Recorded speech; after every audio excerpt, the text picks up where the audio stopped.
Welcome back to the Sports Management Podcast. This episode is sponsored by Insport Education and their new online course, The Foundation of Sport Business.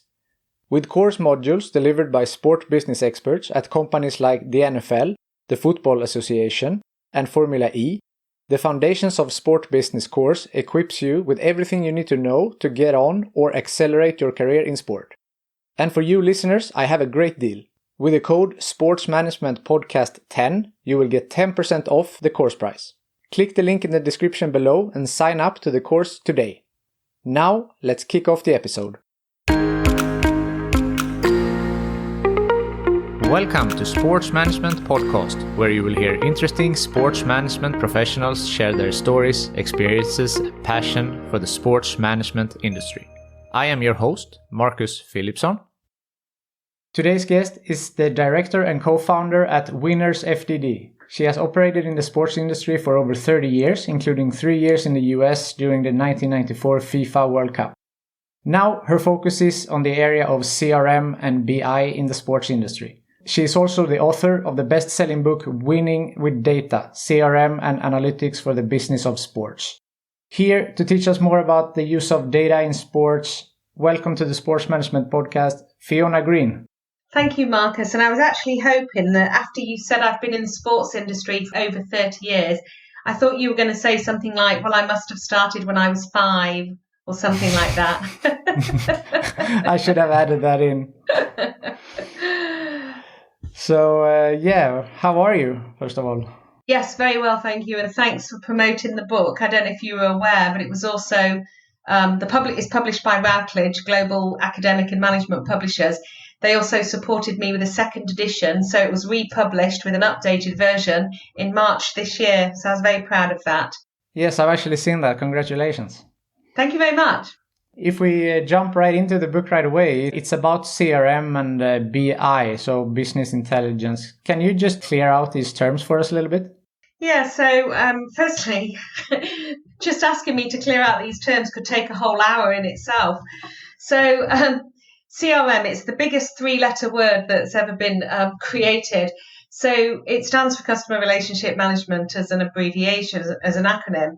But actually, when it was first created, that term 15 or 20 years ago, it meant something very different to what it means now.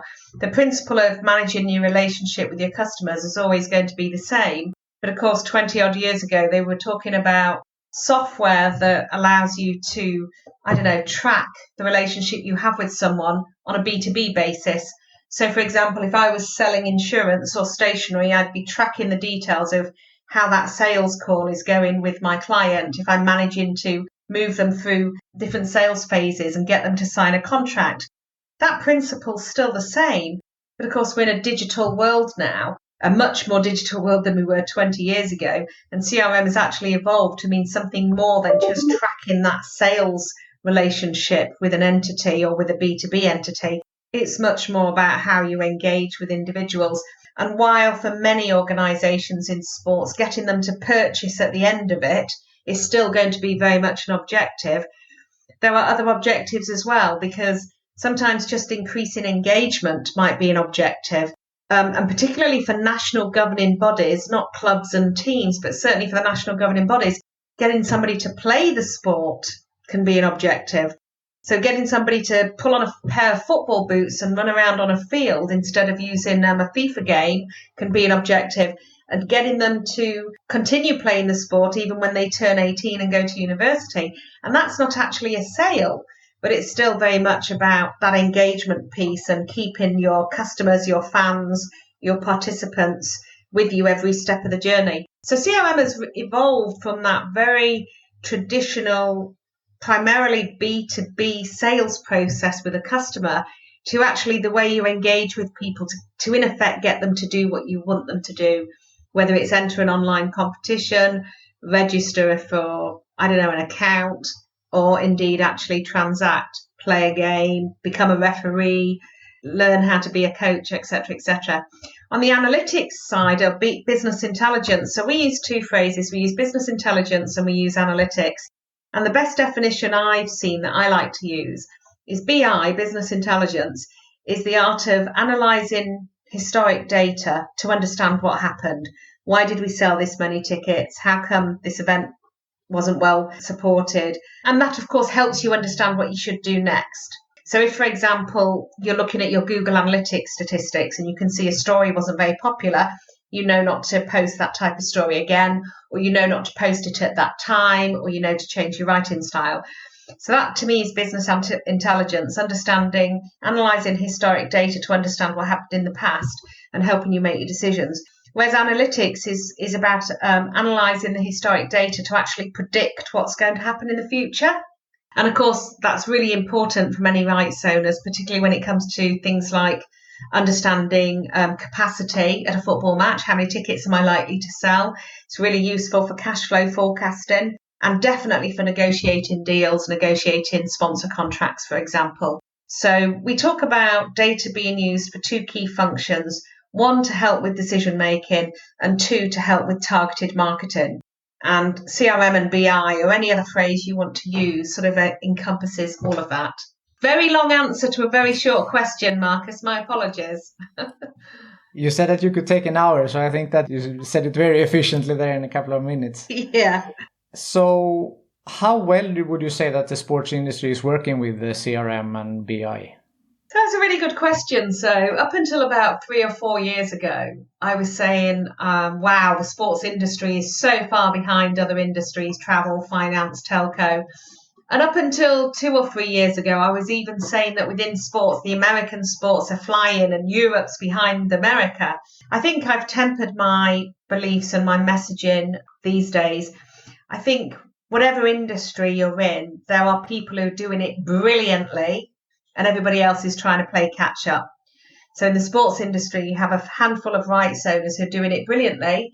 And then you have people who are doing it well and they're on the path. And then you've even got rights owners who aren't doing anything about it at all yet, entirely. Of course, when it comes to the pure plays, so businesses that are purely online, you would expect them to be better than those businesses like sports clubs and governing bodies who have a bricks and mortar business and they've had to adopt the business of transacting online or engaging online. But organizations like Netflix, Spotify, Amazon, even the company you work for, their whole business is about selling stuff online. So of course they're going to be much better at it, in my opinion. Not necessarily better at the engagement, but definitely better at utilizing data, because of course data is generated by technology. Their businesses were born with technology, whereas most sports rights owners weren't born with technology. They were born with running around on a field, throwing, jumping, etc. And there's a lot of analyzing data and you need to know what that means. Would you say that today the most sports organizations are having this knowledge in-house, or is this outsourced, or how is this usually managed? So obviously I can't speak to the whole industry. I can only talk about the organizations that I've had personal exposure to. I would suggest that there's a big spectrum of solutions. There are rights owners, again, those elite rights owners who are leading the way in this area, who've really understood and appreciated the value and have justified bringing more people in-house to do it. Because, of course, you'd always want to use the knowledge and the experience in-house. But because this is still quite an area that many struggle with, there's service providers like me and my competitors who are still providing an outsourced service. But of course, we're trying to educate the sports industry to bring those skills inside. We almost want to make ourselves redundant, because once we can teach our clients what we can do at that level, at a basic level, then they can become sufficient to do it themselves. And then we can progress them by teaching them the next level and then the next level. The challenge they have, not just the sports industry, but any industry, is there's a massive shortage of data skills. And indeed, you'll read in the latest edition of the book that I refer to a report published by the European Union that said, I think in 2018, there were 571,000 unfilled job vacancies with data in the title, because they just couldn't get the skills.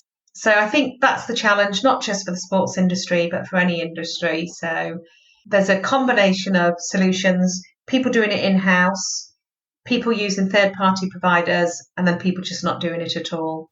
I can just look at my own education. I mean, I had a great bachelor's degree during my 4 years, but it wasn't a lot of focus on data. Do you think that's something that will change going forward?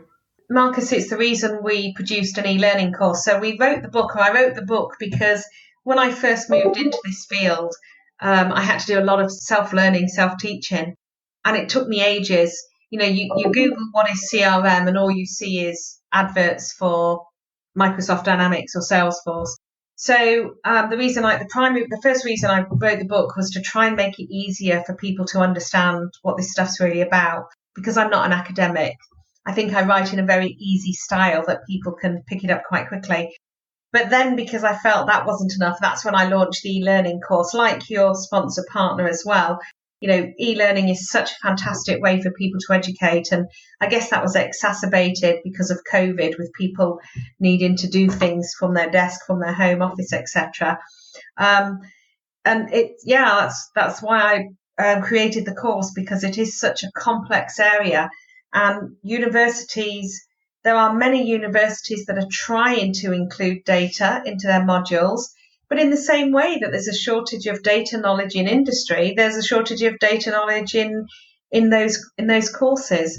I think that data is growing in its importance, and it will continue to grow in its importance. And more podcasts are asking me to talk about data. News articles are talking about data. So I think that university courses bringing more data into their sports management, sport businesses or sports marketing courses is going to happen. And there are examples of universities already either giving whole modules over to data, or even dedicated courses to data, but just not with the quantity that I would hope. I would hope there would be a lot more sports business courses with whole modules dedicated to data. Yeah. And you mentioned there with your book that you're writing it in a simple way. And I read somewhere also in the reviews that it said that you were explaining a difficult subject in an easy way. So I think that's very important, because I would assume that many people are afraid of data and statistics because they are thinking, it's mathematical and it's difficult, and then you just don't do it. You're absolutely right, Marcus. And it's not just that it's mathematical and it's statistical and therefore people think it's complicated. It takes a lot of different entities, a lot of different individuals and a lot of different skill sets for people to be able to achieve what businesses actually want, which is, we use data to give us what we call those actionable insights, the things that we can see that are going to help us make decisions and make a difference. And so to pull that all together, we talk about in the book and in our course and in the work we do 5 key principles. You need a strategy. You need to understand what you're trying to achieve. You need data, but it's not all data. It's just the data that's relevant to the strategy. Of course, you do need technology, but technology is not the driver. It should never be the driver. So this is where our industry gets into trouble. It's when people buy the technology because the technology is going to give them a silver bullet. It's going to give them a quick answer. So the technology is the enabler, not the driver. Then we also talk about the need for process. I mean, you mentioned before we joined this call that you use Salesforce. Well, Salesforce is a great piece of technology, but if you aren't using the correct processes with Salesforce, and if the data within Salesforce is outdated or dirty, it's not going to work anyway. So we have to think about process. And then back to one of the starting points of our discussion, it comes down to cultural acceptance. So we talk about culture, cultural silos, and a lack of acceptance of the importance of data, perhaps because of that fear that you referred to. So it does take a whole lot of skills and knowledge. On top of that, we've got data legislation. And here in the EU, we've got the GDPR, and it's got this massive €20 million fine attached to it. So, yeah, I think you're right. People run scared. So we need to make it simple for them to understand. We need to make it simple for them to see the benefit to them. And we need to make it simple for them to get started. It's a very interesting issue that you brought up with the GDPR, because from a privacy standpoint, I think that many people found that very, very important. But from a data and analytics standpoint, would you say that that might have been not a roadblock, but maybe one more obstacle? Yeah, so it's definitely another challenge that people need to overcome. Of course, we talk about it being an opportunity. But you made a statement at the start of that sentence, Marcus, people are concerned about privacy.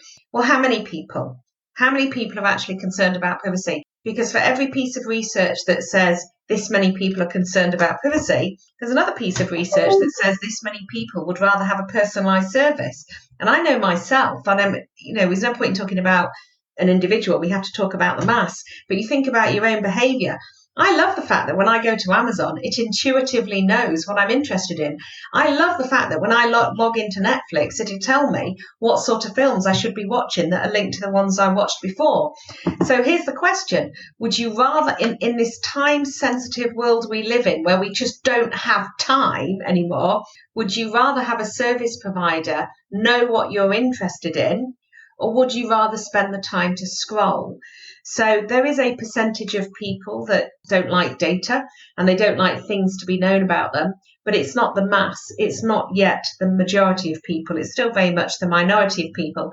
And that's why the GDPR is there, and not just the GDPR, but data legislation around the world. It's to protect those people that are concerned. And, as somebody who works in this space, it's our job to ensure that the rights of the individuals are protected. Of course they are.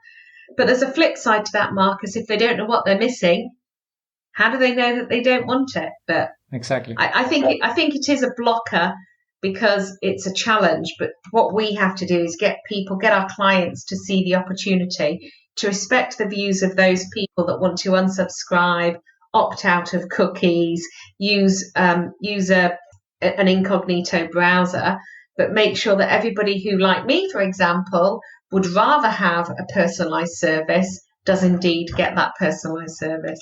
I would agree with you there, but I don't like the fact that my information is being sold afterwards.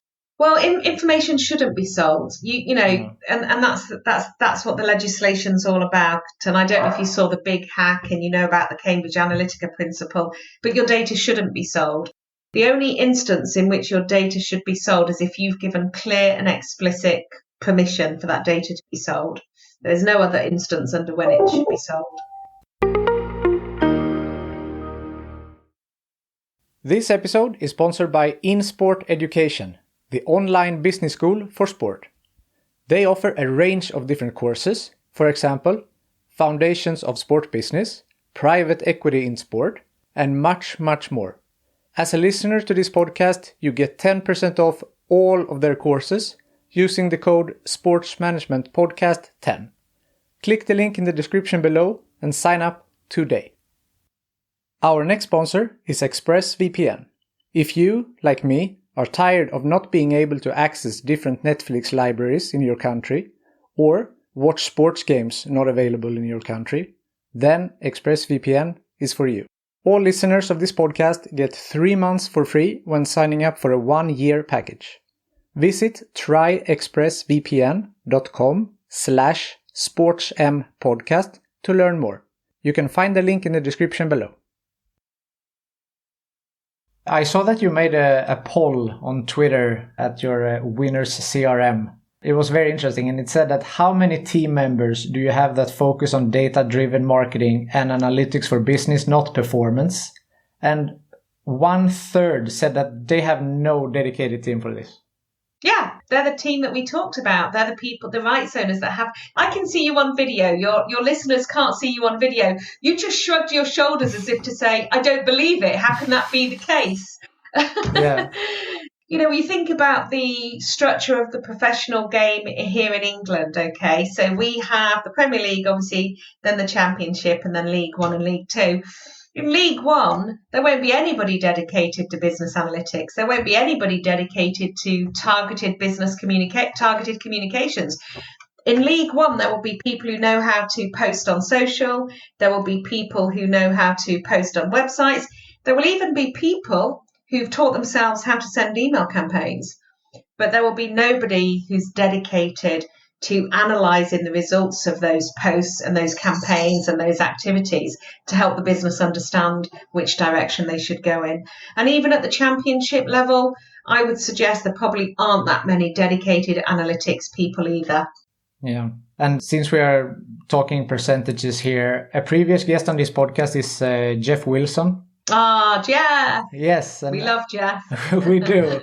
And I think he was on episode 7, and he sent it to me a couple of days ago. He has a new model or a research about this that he made together with Bas Schnatter. Yes, and if you haven't had Bas on yet, you should have him next as well. Then I should definitely do that. I haven't had him yet.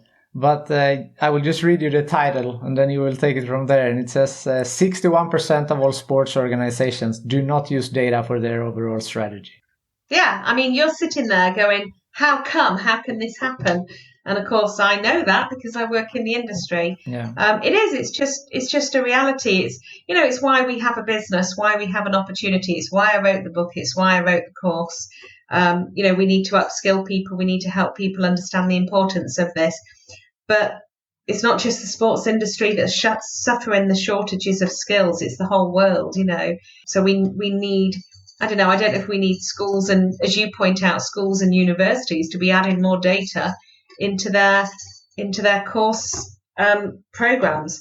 I mean, all I would say to any of your listeners, Marcus, is if they're at a point in their career where they're deciding which way to go, if they've got any interest whatsoever in data, definitely go that way because you'll have a job for life. Yeah. So, you have mentioned a lot of the importance of data, but in your book, chapter 3 is called The Importance of Data. So just to summarize or give like the most important, why do sports organizations, why do they need to implement data right now? Because they give you a foundation. Data gives you a foundation for your decision making. When you make a decision based on data, you're making a decision based on fact. Now, often we make decisions based on our gut instincts. We make a decision because someone told us to. We make a decision based on our experience. But when we're making a decision based on data, we have the facts. We might still choose to go with a different decision because there's some other reason why we have to do so. But we should take the fact and then put on top of that our gut instinct, our experience, because our boss told us to. But, somebody who I knew many, many years ago said, when you've got data, you can tell your boss they're wrong. If that's not a good enough reason, I don't know what is. But there you go. But simple reason is you're making a decision based on fact. Yeah. But there is a difference between data and information. Yeah, so it's the insight. Yeah, so exactly. So the first step is to collect the data, but then you also need to... It's the insight. You need to know how to manipulate the data to get the insight out of it. So without a shout, it's not the data itself, it's what you do with it. It's the insight you can get from it. It's the way you use it. The strapline for our company is acquire, It's acquire, analyze, and engage. So it's the way you collect the data, what you do with it. So it's the way you collect the data, the way you manipulate it, the way you manage it, and then what you actually do with it to drive that targeted marketing or to help you make that decision, the two of which, of course, are closely linked.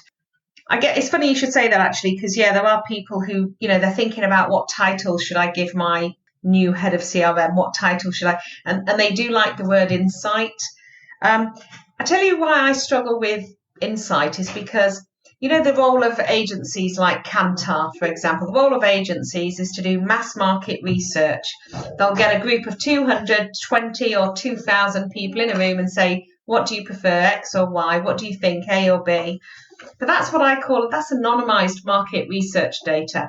And I think the term insights is so closely wedded to that I always think if we use the term data, we're actually thinking about noughts and ones in a box. We're actually thinking about structured data in a database. But you're right. It's the information that you can get from the data. It's not the data actually itself. But data is a shorter word. It's only got 4 letters. That's true. In the second segment, we usually get to know the guest a little more and about themselves and their career. So if you don't mind telling us like how you started in sports and your journey up until today. Marcus, it's not a great story. I'm a poster child for everything you should not do. So because of my background, I have a wonderful family, but because of the hard life that we had growing up, I actually left school at 16. Not only did I had some very good, what we called back then, we had O-levels. I had some very good O levels, but I had no A levels. I didn't do the next level of high school. And that's because of my family background and my need to get out and earn some money. Don't get me wrong, my son and my stepson went to university because I massively understand the value of good education. Yeah. I just didn't go that route. And also, 40 years ago or 35 years ago, going to university and getting an education didn't have the same emphasis that it has today. So anyway, I took a job selling. I was selling photocopiers. I was selling, working in a hotel and all the rest of it. And to be honest with you, I wanted a company car. And I realised to get a company car, I needed to be in sales.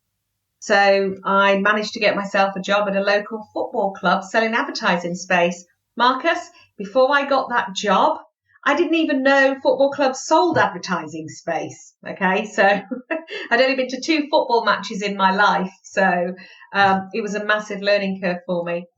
But I've been here ever since. I've been in the sports industry ever since. And people will tell you who work in the sports industry, it's a great place to be. There's so much passion. There's so much excitement. And on the grassroots side, grassroots sport, I love how important grassroots is for a community, how important it is to teach children some great life skills, how important it is for our health and well-being. And on the professional side, I love what sports can do to people. It can make you cry with tears of passion and cry with tears of sadness. It can generate revenue for a whole community. You look at what an international event does in terms of putting the spotlight on a country. So there's just so much I love about it. But because I was primarily I've worked in 20 years in sponsorship. Out of my 20 of my 30 years, I was selling sponsorship. And because when you sell sponsorship, you have to know about the industry you're selling to or the business you're selling to, I was able to learn an awful lot about other industries. So firstly, it was about marketing. Sponsorship is part of the marketing mix. And because I was selling to financial sector, travel sector, a telecommunications sector, etc., I was learning about their industries as well. So even though I spent 30 years in the sports industry, I think because of the roles I've had, I'm quite well rounded to understand how other industries operate as well. I had a great career selling sponsorship. I worked with FIFA and UEFA for many years, the IAAF, the IOC, from my humble beginnings selling advertising for a football club. I went self-employed probably about 20 years ago, 25 years ago, and I've never looked back since. I was a consultant, an individual consultant representing rights owners in the sale of their intellectual property rights. And then I came into this field of CRM and data about 9 years ago. Worked with a fantastic gentleman at Good Form, the Good Form Group. Unfortunately, his life was cut short because of cancer. And I ended up with my own entity, which, as you've already mentioned, is Winners, set us up about 8 years ago. That's an interesting journey. And I mean, you mentioned that you didn't have the academic background yourself, but I mean, there are different routes forward. There are different routes forward, and I was very lucky. So whilst there are different routes forward, and I do believe in the value of vocational studies and vocational skills, I do believe that if somebody has the ability and the circumstances to go to university, it's definitely a better route. Yeah. But yeah, I didn't follow a traditional route, but it still worked out for me. But I've had a lot of good mentors along the way. I'm a big believer in the power of good mentors, networking. And I've also been very fortunate to have some very, very good bosses. I've also had some very bad bosses, but the bad bosses have taught me things as well. They've taught me how not to do things. And of course, the good bosses have taught me the way that I should be doing things. So I've been very fortunate because I've had people around me that have helped me massively and guided me massively. And to be honest with you, Marcus, it's one of the reasons I'll do all these podcasts and guest lecturing at university, write the book, share the courses, because I genuinely believe in helping people, helping them with their next step, because I've had so much help along my route, along my career path. Yeah. And I'm still getting help even today. I'm still learning from people who are prepared to share their knowledge and talent with me. Yeah, and I definitely appreciate that you are talking with us here. And I think if this podcast is someone is keeping count, I think that the mentorship and the networking has been mentioned a lot of times. So that's definitely something that most guests emphasize on. Without a shadow of a doubt, it's important. Yeah, I think it's important not just in the sports industry. I think it's not just important in careers, but it's important in life, isn't it? Yeah. That you have people who you can turn to or people who are prepared to support you and help you. For sure. And in your current role as a director, what does this role include? And do you have a team that you work with? Yeah, so we're a small business. We've got a team of 8 people. So I've got some very talented and brilliant team members that have been with me for a long time. I've got 4 members of staff that have been with me 5 years or more. And then, yes, we've got other staff members who've been with us in varying number of years, 2 years or 1 year, whatever. We've got such a wide and varied client base from UEFA and AS Roma to British Weightlifting and Lincoln City Football Club. So a huge range of vastly different clients. We don't have a standard or typical day because our clients' needs are not standard or typical. I think the sports industry, we're not very good at strategic planning. So we tend to be doing a lot of things at the last minute. So we're constantly kept on our toes. And of course, as anyone in the sports industry who comes on your podcast will agree, it's not a 9 till 5 job either. No. So, but we love it. My team love working in sports. They love the clients. We're very fortunate to have some great people that we work for and great people that work with us. So every day's like a holiday, Marcus. It's not coming to work. I'm glad to hear it. And I'm very curious to know now, as a director, in your leadership style, are you a boss who tells them what they're doing wrong or how they should do it right? Well, I'm definitely not a boss that tells them what they're doing wrong because I'm surrounded by people who are a heck of a lot smarter than me.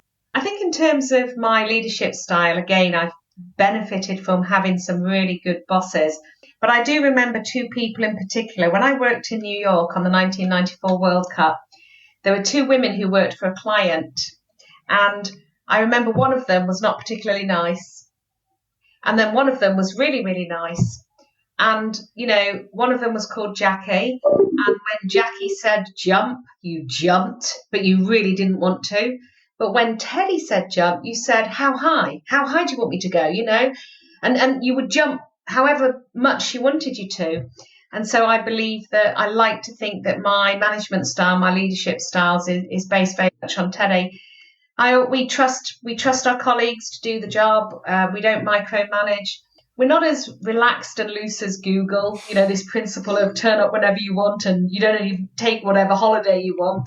Because we're such a small organization, we need a little bit more structure.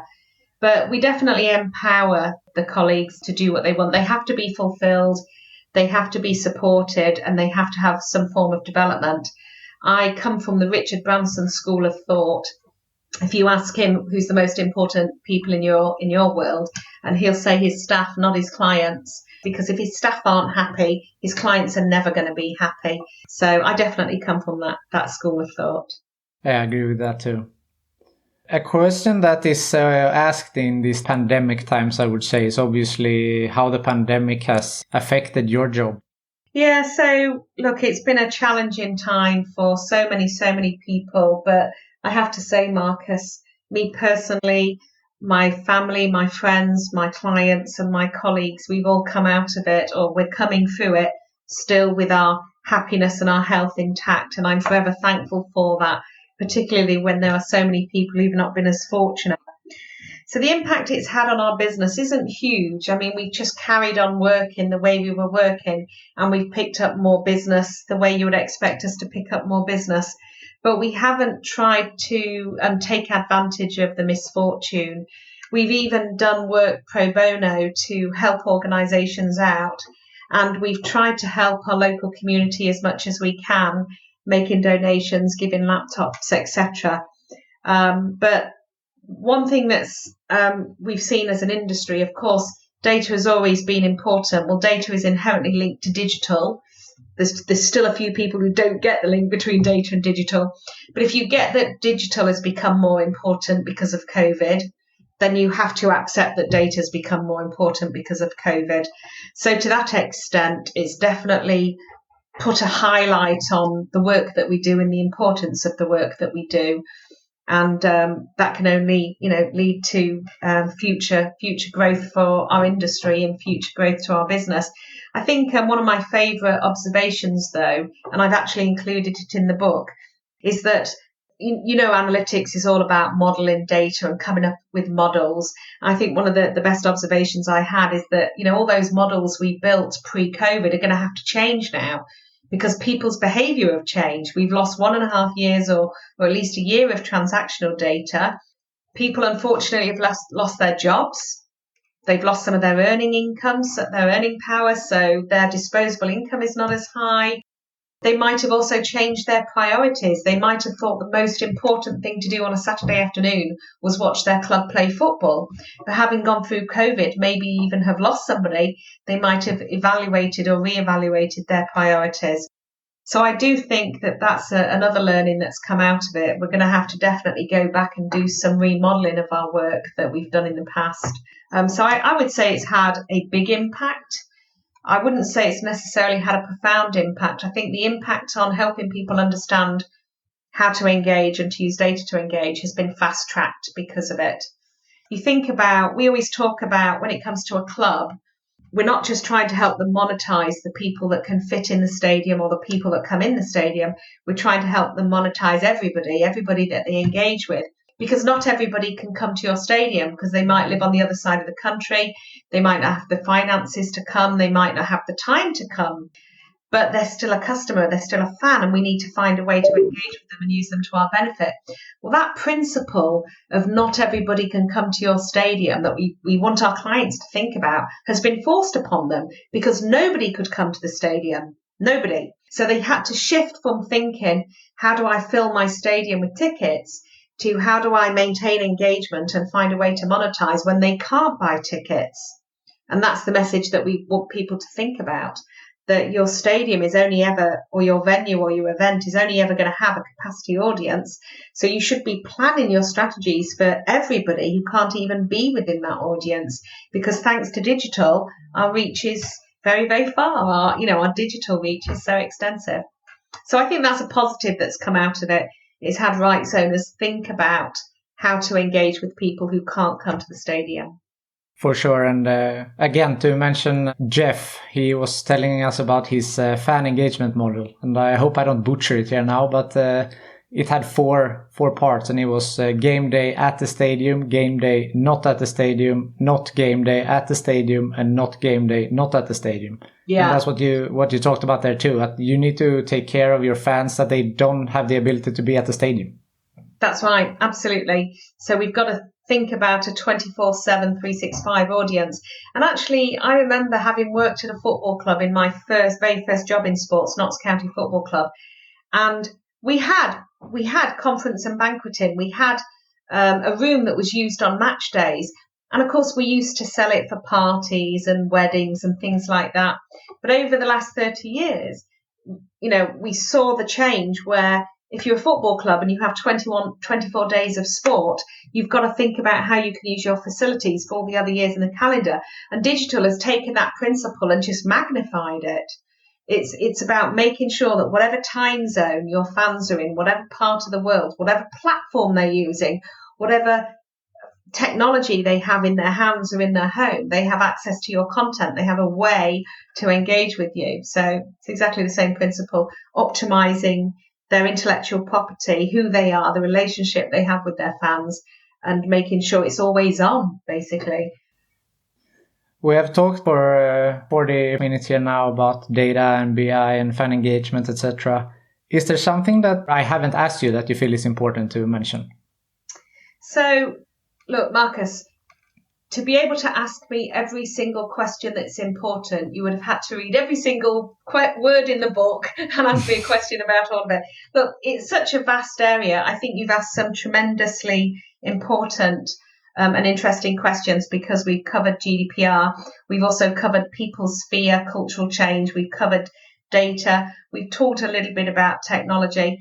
I think the only thing we probably haven't covered is how your listeners are going to benefit from this podcast. So I'm going to tell you how they're going to benefit. The first 3 people that contact you after listening to your podcast will be sent a copy of my book. Wow, that's How about that? that's great. That's very generous. So send an email to sportsmpodcast@gmail.com, and the 3 first will get the book Winning with Data. Thank you so much. I'm happy to do it. Thank you for giving me the platform to talk about it. Of course, anytime. The last question that I ask everyone, and you have actually answered it, but I will ask it anyway. If you could suggest a guest for this podcast, who would you suggest? Yeah, so obviously I talked about Baz because Baz is a colleague of Jeff. He was part and parcel of that model that you talked about. I'm a big fan of a guy called Mick Canetta at Arsenal. He's head of digital, and he has, built this fantastic model at Arsenal. Not only do I recommend him because of his vast knowledge, but I recommend him because of his generosity. He's happy to share so much information and so much knowledge. So Mick, if you're listening to this, please get in touch with Marcus and offer to be a guest. But I've been in a fortunate position, Marcus. I meet lots of clever, talented people, and certainly offline. If you'd like me to give you some introductions and recommendations, then I'd be happy to do that. I'd love that. Fiona Green, thank you so much for taking the time to be on the Sports Management Podcast. You're welcome, and thank you again to everybody listening. Thank you for giving me an opportunity to talk to them. Thank you for listening to the Sports Management Podcast. Please hit the subscribe button so you don't miss out on any upcoming episodes. Also, feel free to leave a comment about what you thought about this episode. If you want to get in contact with me, send an email to sportsmpodcast@gmail.com or hit me up on Facebook, Twitter or Instagram @sportsmpodcast.